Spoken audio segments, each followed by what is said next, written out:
Halo warga Konoha sekalian. Guys, baru-baru ini lagi viral di media sosial. Diduga orang yang membubarkan ibadah yang ada di Teluk Naga, Tangerang kemarin itu, yaitu Pak Abdul Roshid, diduga, ini masih diduga guys ya, diduga meninggal. Wow, wow, wow. Gila, gila, gila, gila. Nah, anehnya ketika Pak Abdul Roshid ini meninggal, banyak tuh warga Konoha yang bersyukur. Ada yang sedih, ada juga yang bersyukur. Jadi ada tuh ya komentar-komentar di media sosial yang mengatakan ternyata Tuhan membalaskan apa yang dia perbuat. Ada yang mengatakan seperti itu. Kemudian ada yang mengatakan, oh cepet banget ya dibayar lunas gitu. Kemudian ada yang mengatakan, nah itu tuh upahnya kalau lagi gangguin orang lagi ibadah gitu dan lain sebagainya. Jadi ada macam-macam ya. Nah yang jadi pertanyaan, benarkah seperti itu? Bagaimana fakta yang sebenarnya? Kemudian kalau saya perhatikan itu ya, mohon maaf bagi itu videonya.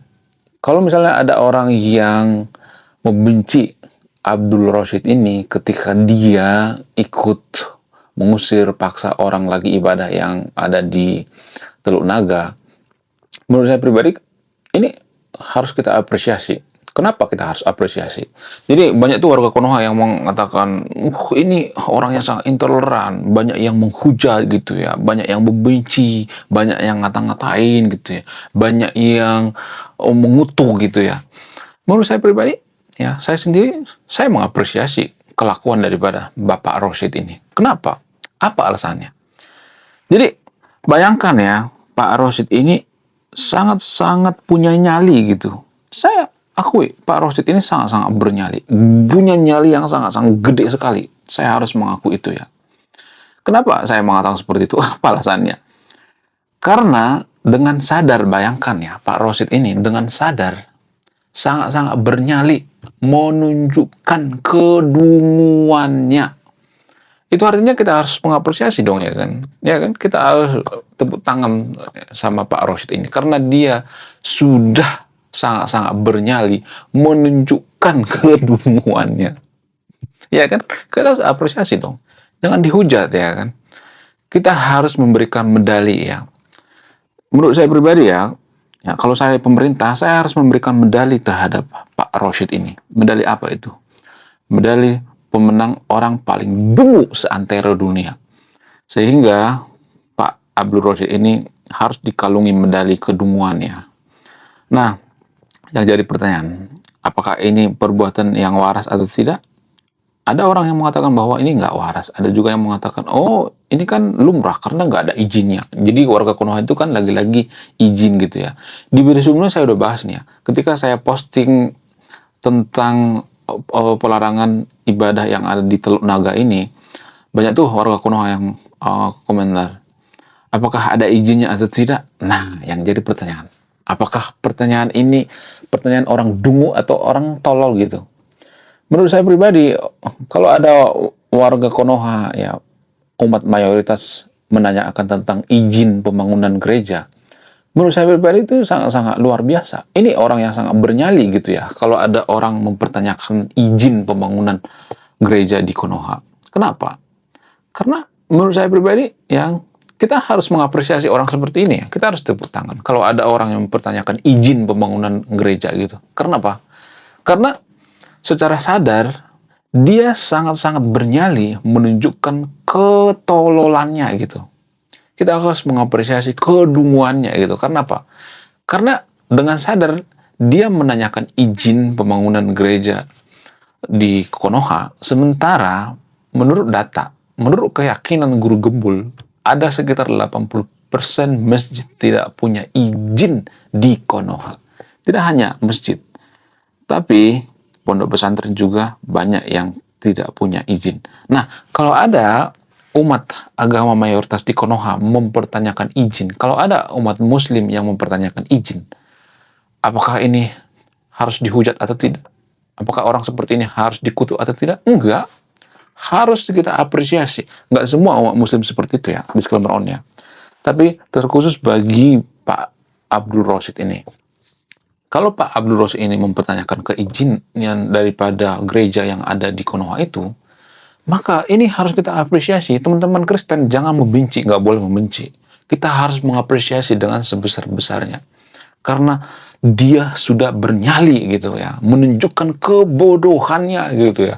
Dia sangat-sangat bernyali menunjukkan ketololannya gitu ya. Dia sangat-sangat bernyali menunjukkan kedunguannya. Jadi kalau ada Piala Nobel kedunguan ya, menurut saya pribadi Pak Abdul Rashid ini ya dapat juara satu ya, orang paling dungu di seluruh dunia gitu ya, menurut keyakinan saya. Sah-sah aja kalau misalnya ada yang mengatakan, oh dia nggak ini kok nggak dungu kok, oh dia baik kok, sah-sah aja nggak jadi masalah. Ya kalau itu menghibur diri nggak jadi masalah ya. Kalau misalnya ada yang mengatakan Pak Rosid ini adalah pahlawan, sah-sah aja nggak jadi masalah ya. Wong saya nggak mau merusak kok gitu ya. Saya nggak merusak kebahagiaan Anda gitu ya. Jadi kalau ada yang bahagia ketika gereja digusur, nggak jadi masalah. Saya tidak merusak kebahagiaan Anda gitu ya. Menurut keyakinan saya, ada banyak warga Konoha yang bahagia ketika gereja digusur atau dipersekusi, diperselisih izinnya. Kenapa? Saya mengatakan seperti itu. Ya pada faktanya seperti itu. Cuman di media sosial warga Konoha itu kan munafik ya. Mereka pura-pura menulis kalimat ya. Saya malu sebagai umat agama mayoritas. Saya tidak membenarkan ini bla bla bla. Ada kalimat-kalimat seperti ini ya. Jadi kalimat-kalimat seperti ini sebenarnya ya menurut saya pribadi ini kalimat yang sangat-sangat harus kita apresiasi gitu ya. Kenapa kita harus apresiasi? Karena dengan sadar dia menuliskan saya tidak setuju dengan hal ini. Dia dengan sadar menunjukkan ya, atau kita mengapresiasi nyalinya gitu ya untuk menuliskan kalimat seperti ini. Ya kenapa kita harus apresiasi? Karena dengan sadar dia menunjukkan kedunguannya ya. Kenapa saya mengatakan kalimat seperti ini dungu ya? Kalau ada yang mengatakan saya umat mayoritas tapi saya tidak menyetujui hal ini, saya malu gitu. Karena dia sadar ya ada orang yang melakukan seperti ini tapi dia tidak bertindak gitu. Dia sadar yang seiman dengan dia melakukan persekusi terhadap gereja, mempersulit, bubar paksa, tapi dia tidak bertindak. Dia cuma bisa menulis doang. Jadi kita harus apresiasi kedunguan seperti ini. Ini menurut saya pribadi suatu kedunguan gitu ya. Sangat-sangat dungu sekali gitu, sangat-sangat tolol sekali gitu. Ya, bagaimana dengan pemerintah Konoha? Pemerintah Konoha juga kita harus apresiasi kok. Ya, apa yang kita apresiasi dari pemerintah Konoha? Kita harus mengapresiasi nekat ya. Ada semacam nekat yang nyata bagi pemerintah Konoha. Apa itu? SKB 2 Menteri. Jadi SKB 2 Menteri ini menurut saya pribadi, ya kita harus apresiasi gitu ya. Apa yang perlu kita apresiasi? Yang kita apresiasi itu adalah sesuatu hal yang sangat-sangat kontroversi. Jadi pemerintah Konoha juga secara tidak sadar, mereka itu menunjukkan, ya, mereka sangat-sangat bernyali menunjukkan kedunguannya. Jadi kalau ada medali seputar meneliti tentang kedunguan suatu pemerintahan gitu ya. Pemerintah Konoha itu salah satu yang paling dungu seantero dunia. Nah, yang jadi pertanyaan, benarkah Pak Abdul Rashid ini meninggal atau tidak? Bagaimana fakta yang sebenarnya? Jadi di video ini saya akan bongkar. Saya tidak berpihak pada siapapun di sini ya. Kalau benar saya katakan benar, kalau salah saya katakan salah. Kalau saya bongkar ini, ada satu rahasia yang ditutupi oleh warga Konoha yang jarang dibongkar. Apa itu? Kalau saya bongkar rahasia ini, mungkin warga Konoha akan banyak yang kejang-kejang kelonjotan berjamaah. Apa itu faktanya? Faktanya adalah, belum kita lanjut. Jadi guys, kemarin ada yang nanya, lu apa sih kontribusinya bagi negara ini? Lu cuma ngebacot doang, gak ada kontribusi. Nah, kontribusi saya ini guys ya, saya nulis buku. Jadi pada faktanya, kalau saya perhatikan di Konoha itu, ada banyak warga Konoha mengatakan intoleransi itu muncul karena oknum-oknum gitu. Nah, yang jadi pertanyaan, kenapa oknumnya banyak banget gitu? Kalau oknumnya itu cuma 2-3 orang kan nggak jadi masalah. Tapi kan penggusuran ibadah, bubarin paksa dan sebagainya kan banyak tuh ya kejadian seperti itu ya terhadap umat Kristen yang ada di Konoha. Nah, yang jadi pertanyaan, apakah ini muncul dari pribadi masing-masing atau karena faktor daripada ajaran? Saya tidak akan menyimpulkan. Silakan simpulkan sendiri. Kalau misalnya nih Konoha itu mayoritas beragama Buddha misalnya, Konghucu misalnya, atau mayoritas agnostik misalnya, seperti negara-negara maju misalnya, seperti Singapura misalnya, seperti Australia misalnya, yang di sana banyak orang yang agnostik gitu, atau di negara-negara Skandinavia misalnya, dan sebagainya, apakah ada penggusuran rumah ibadah? Apakah ada penggusuran gereja? Saya cuma bertanya ya, saya tidak akan menyimpulkan.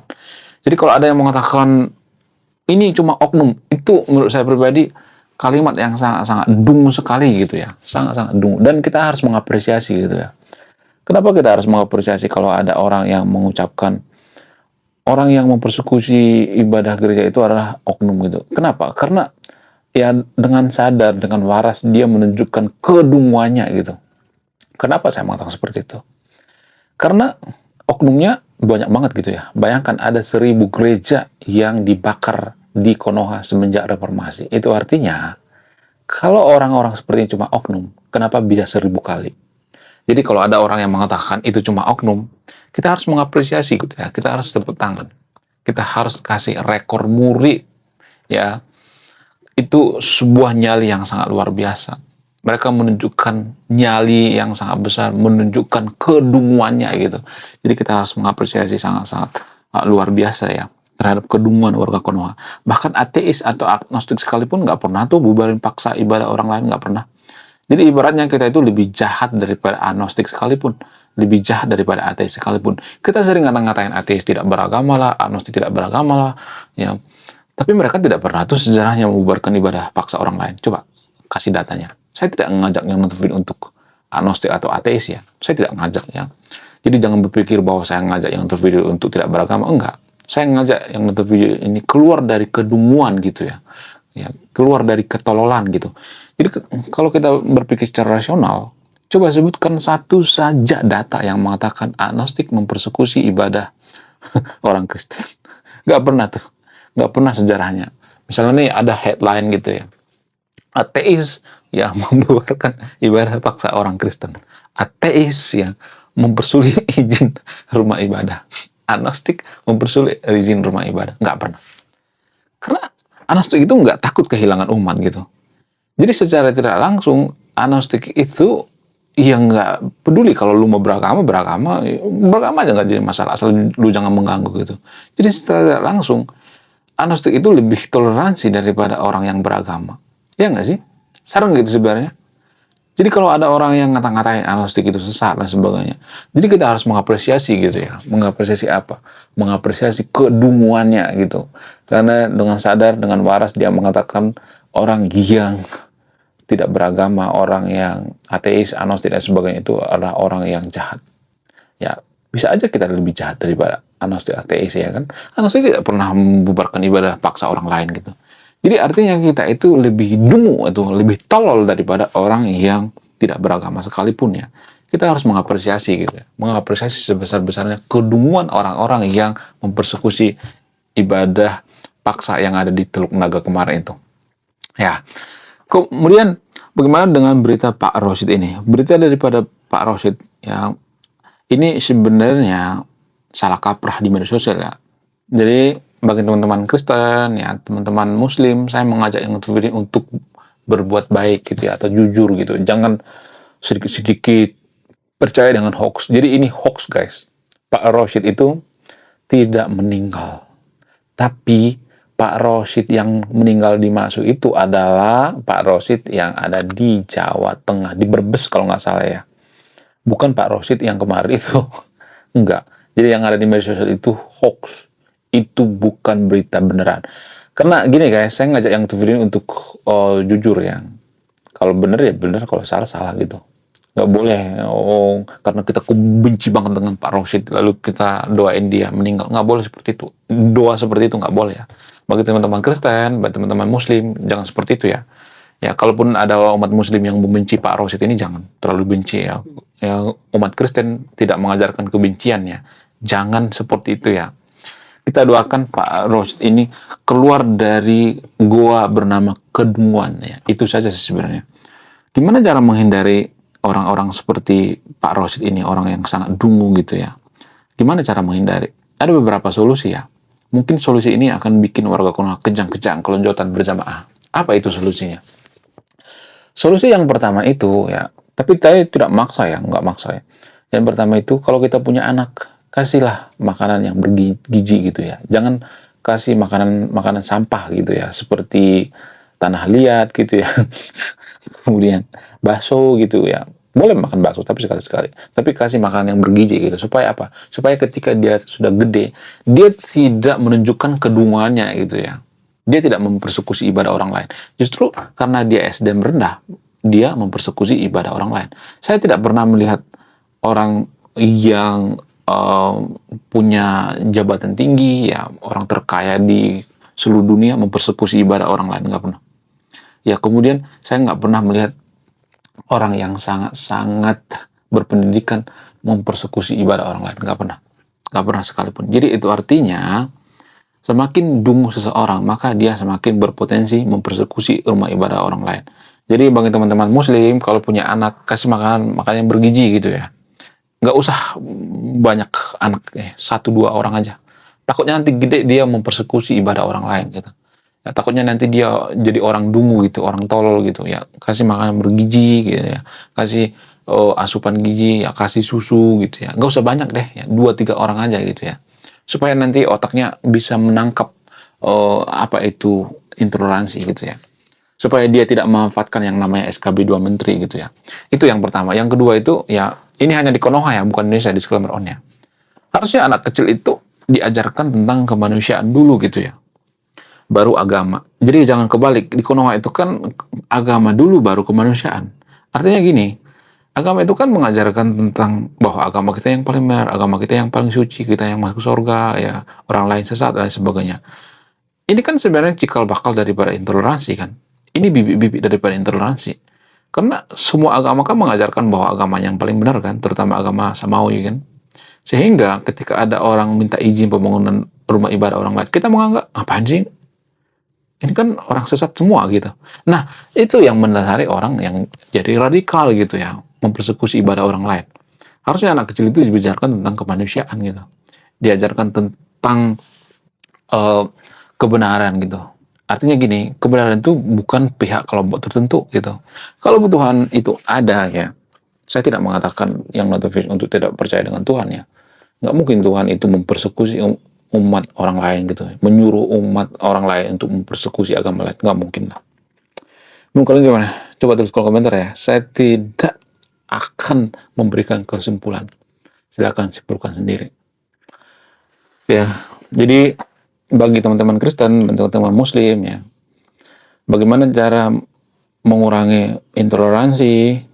Ya, caranya itu dengan menciptakan generasi-generasi yang tidak kekurangan gizi. Karena orang yang kekurangan gizi itu cenderung intoleransi. Kenapa? Karena otaknya, IQ-nya rendah.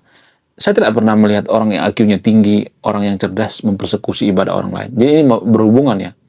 Ya tolonglah sampai yang itu videonya. Kalau bikin anak itu jangan banyak-banyak gitu ya. Saya juga punya anak cuma satu kok. Ya, saya rawat dari kecil gitu. Maksudnya, saya kasih makan yang bergizi gitu ya. Kemudian kebetulan istri saya itu mengerti gizi karena istri saya itu anak kesehatan juga gitu.